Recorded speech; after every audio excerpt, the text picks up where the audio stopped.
جائے گی۔ دوسرا، بچوں کو صفوں سے ہٹانا، جو ایک دو چھوٹے بچوں کو تو لانا ہی نہیں ہے، مجنوں کو اور ایسے معصوم بچے جس سے مسجد کے تقدس کا اور مسجد کے ادب کا نہیں معلوم، ان کو تو لانا ہی نہیں ہے۔ تو ان بچوں کو بھی صفوں سے ہٹا کر اس کی تفصیل میں لکھا ہے کہ دوسری صف میں ڈال دیا، دوسری سے تیسری، تیسری سے چوتھی، آخر میں فرمایا شرارتیں نہیں کریں گے تو کیا کریں گے، پھر ان کو مارنا، گالی دینا۔ دوسرا، حضرت مولانا مفتی عبدالرؤف سکھروی صاحب دامت برکاتہم فرماتے ہیں کہ حضرت کا ایک کتاب شاعر ہے ہماری 3 گناہ، اس میں حضرت والا نے اس پر توجہ دلائی ہے کہ چھوٹے بچے جو ہیں ان کو پہلی صف میں دائیں بائیں، دوسری صف میں، تیسری صف میں والدین کو، بڑے بھائیوں کو، چچا جو بھی بڑے ہیں اپنے ساتھ دائیں بائیں رکھیں، اور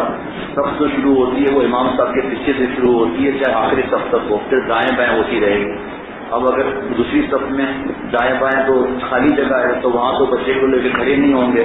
تو اگر بچے کو لے کر دوسری صف میں ہم کھڑے ہوئے تو اس سے نماز میں خلل نہیں آتا۔ حضرت نے فرمایا کہ لوگ کیا کرتے ہیں کہ بچے کی گردن پکڑ کر پیچھے کر دیتے ہیں،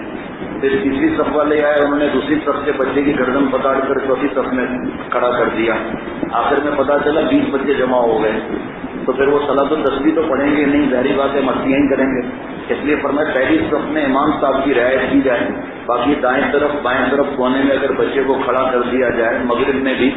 تو انشاءاللہ تعالیٰ یہ شور شرابہ اور لائٹوں کو بند کرنا کھولنا انشاءاللہ تعالیٰ نہیں ہوگا۔ ہم اس کی اپنی ذمہ داری اس کو نبھائیں، انشاءاللہ بہت فائدہ ہوگا۔